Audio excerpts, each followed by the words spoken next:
So what have we learned from this? Well, we've learned that of all the wires I tested, they all pass audio exactly the same.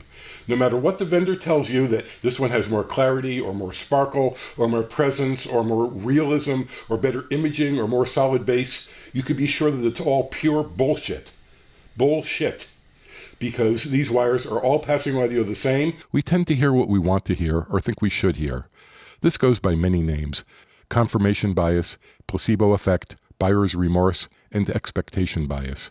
It's been said that audiophile reviewers can always identify which amplifier they're hearing as long as they can read the nameplate. Hi, I'm Ethan Weiner, and this is a video version of my AES workshop presentation from October 12th, 2009. At that workshop, I was joined by hearing experts James Johnston and Poppy Crum, who each spoke for about half an hour.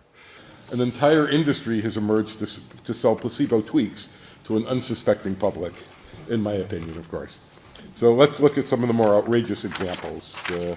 And I have some pretty funny ones here. Oh, boy.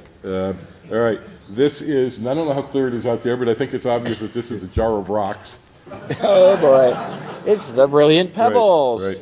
Right. This is a real product. This is actually sold. I don't know how many they sell, but it's a real product, and you can pay $130 for these. And here's a typical application. You can take them out and scotch tape them to your RCA cables. And I don't know if you can, I hope the text is readable, but this was taken right off their website. And, it's typical of HiFi audiophile kind of silly prose.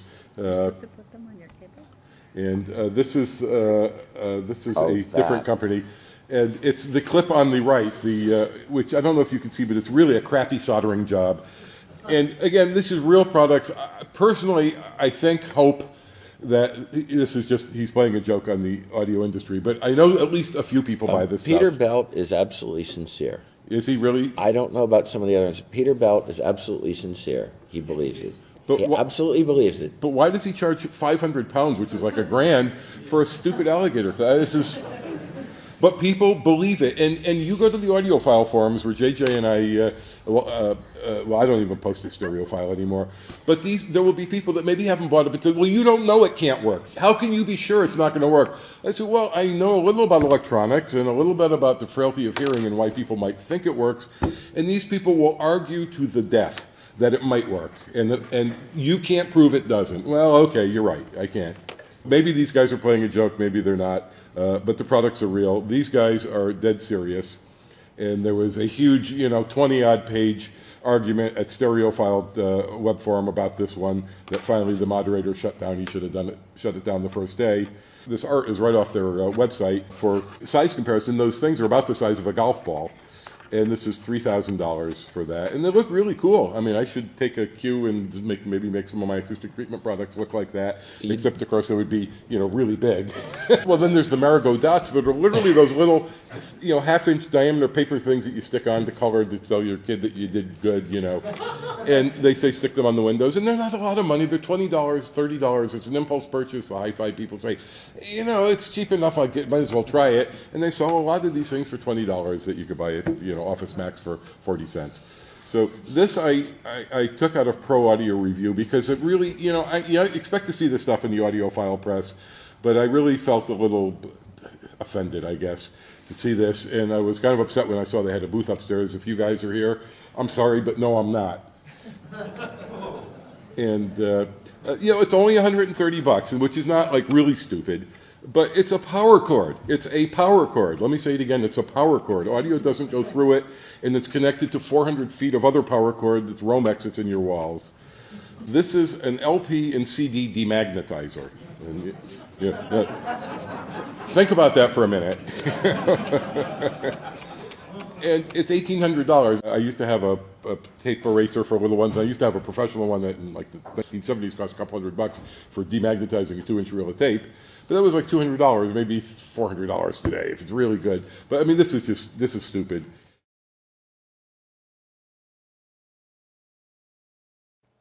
How do companies convince otherwise sane people to pay $129 for a jar of rocks? Or $3,000 for magic bowls way too small to possibly affect acoustics? Or thousands of dollars for a replacement power cable? There are even audiophile-grade USB cables costing hundreds of dollars. More important, why do people think they hear a difference? Always an improvement, of course, with such products. Through my research in room acoustics, I believe the acoustic phenomenon known as comb filtering is one plausible explanation for many of the differences people claim to hear from cables, power conditioners, mechanical isolation devices, low jitter external clocks, ultra-high sample rates, replacement power cords and fuses, and so forth. Comb filtering is a specific type of frequency response error that occurs when direct sound from the loudspeakers combines in the air with reflections off the walls, floor, ceiling, and other nearby objects. This graph shows the response I measured 18 inches away from a reflecting sheetrock wall. In this graph and the previous one, you can see the repeating pattern of equally spaced peaks and deep nulls. The peak and null frequencies are related to the delay time, which in turn is related to the distance of the reflecting surfaces. This particular graph compares the response measured with and without absorption at the sidewall reflection points in my living room. Peaks and deep nulls occur at predictable quarter wavelength distances, and at higher frequencies it takes very little distance to go from a peak to a null. For example, at 7 kHz, a quarter wavelength is less than half an inch. At these higher frequencies, reflections from a nearby coffee table or even a leather seat back can make a big change in the frequency response at your ears.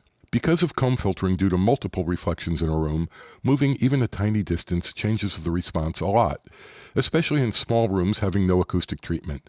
The response at any given cubic inch location in a room is the sum of the direct sound from the speakers, plus many competing reflections all arriving from different directions. This graph shows the frequency response for two locations in the same room only 4 inches apart, yet it looks like different speakers in a totally different room. Keeping what truly matters in perspective, it makes little sense to obsess over microscopic amounts of distortion in an A to D converter when most loudspeakers have at least 10 times more distortion. This graph shows the first 5 individual components measured from a loudspeaker playing a 50 Hz tone. When you add them up, the total THD is 6.14%, and this doesn't include the IM products we'd also have if there were 2 or more source frequencies. Likewise, compared to even very modest gear, all domestic-sized rooms have huge variations in low-frequency response, comb filtering from untreated reflections, and substantial ringing at a dozen or more modal frequencies. This graph shows the low-frequency response at high resolution as measured in a bedroom-sized space. Does it make sense to obsess over gear when listening environments are by comparison so much worse? As audio professionals, we should strive for the highest quality possible. Of course, but it's important to keep things in perspective and be practical. My intent is not to belabor the importance of acoustics, but to put in perspective what parts of a playback system do the most damage. Most sensible people will aim to improve the weakest link first. There's also anti-science bias by those who believe specs don't matter and science doesn't know how to measure what they are certain they can hear. If it weren't for science, we'd all be banging on tree stumps in a dark cave. As JJ explained, every time you play a recording it sounds a little different. Further, if you move your head even an inch or two, the frequency response can change substantially due to acoustic comb filtering, especially in an untreated room. And the more you hear a piece of music, the more likely you'll notice details previously missed. Is that triangle hit clearer because you recently added a power conditioner, or simply because you never noticed it playing before? Understanding that test gear is far more reliable and repeatable than human hearing is the last frontier in stamping out audio myths. Ultimately, these are consumerist issues, and I accept that people have a right to spend their money however they choose. I'm not opposed to paying more for real value. Parts and build quality, features, reliability, and even appearance cost more. For example, some DI boxes cost $30 and others cost 10 times more. If I'm an engineer at Universal Studios recording movie scores, which can cost hundreds of dollars per minute just for the musicians, I will not buy cheap junk that might break at the worst time. My only aim here is to explain what affects audio fidelity, to what degree of audibility, and why. The following 4 parameters define everything needed to assess high-quality audio reproduction: frequency response, distortion, noise, time-based errors. There are subsets of these parameters. For example, under distortion, there's harmonic distortion, IM distortion or intermodulation distortion, and digital aliasing. Noise encompasses tape hiss, hum and buzz, vinyl crackles, and cable handling noise known as the triboelectric effect. Time-based errors are wow and flutter from vinyl records and tape respectively, and jitter in digital systems. Aside from devices that intentionally add color by changing the frequency response or adding distortion, it's generally accepted that audio gear should aim to be transparent. This is easily tested by measuring the above 4 parameters with various test signals. If the frequency response is flat to less than 1/10 dB from 20 Hz to 20 kHz, and the sum of all noise and distortion is at least 100 dB below the music, a device can be said to be audibly transparent. A device that's transparent will sound the same as every other transparent device, whether a microphone preamp or DAW summing algorithm.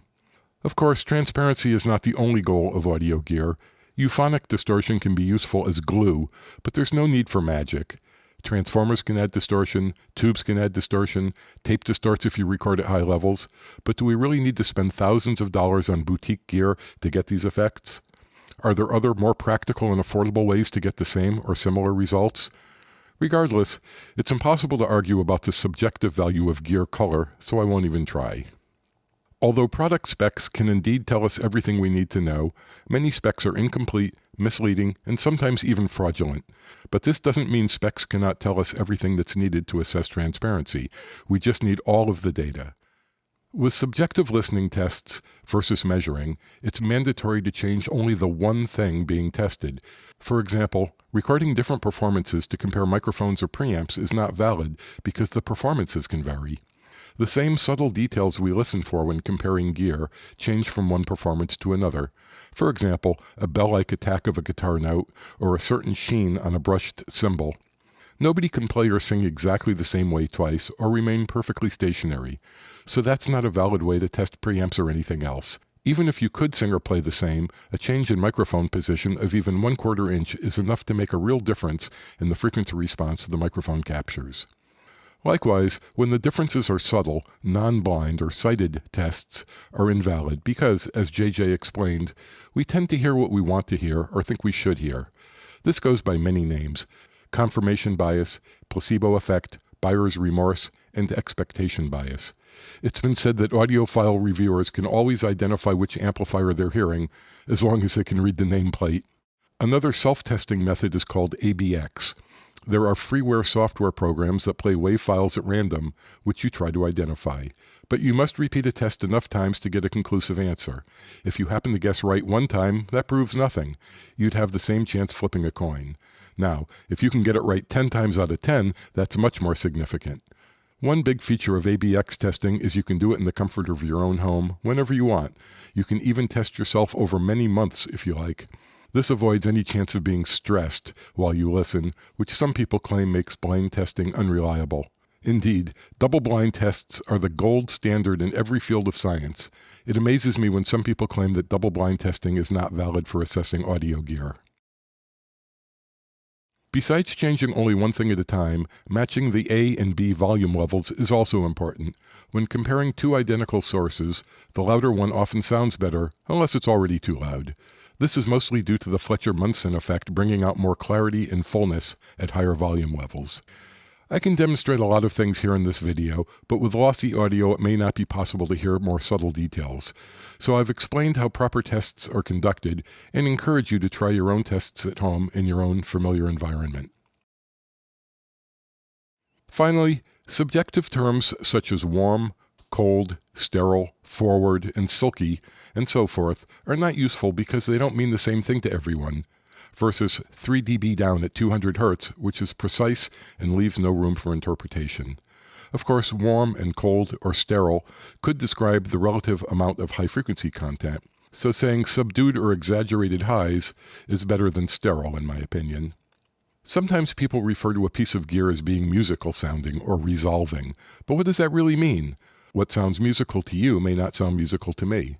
Some people like the added bass you get from an old-style receiver's loudness switch. To me, that usually sounds tubby, unless the music you're playing sounds thin. Same for a slight treble boost to add sheen, or a slight treble cut to reduce harshness. It's highly dependent on the particular music playing, and highly dependent on personal preference. I don't think we need yet more adjectives to describe audio fidelity when we already have perfectly good ones. The audiophile terms pace, rhythm, and timing take this absurdity to new heights because those words already have a specific musical meaning unrelated to whatever audiophiles think they are conveying. This next demo lets us assess the relative quality of sound cards. Do we really have to pay thousands of dollars per channel for transparent audio?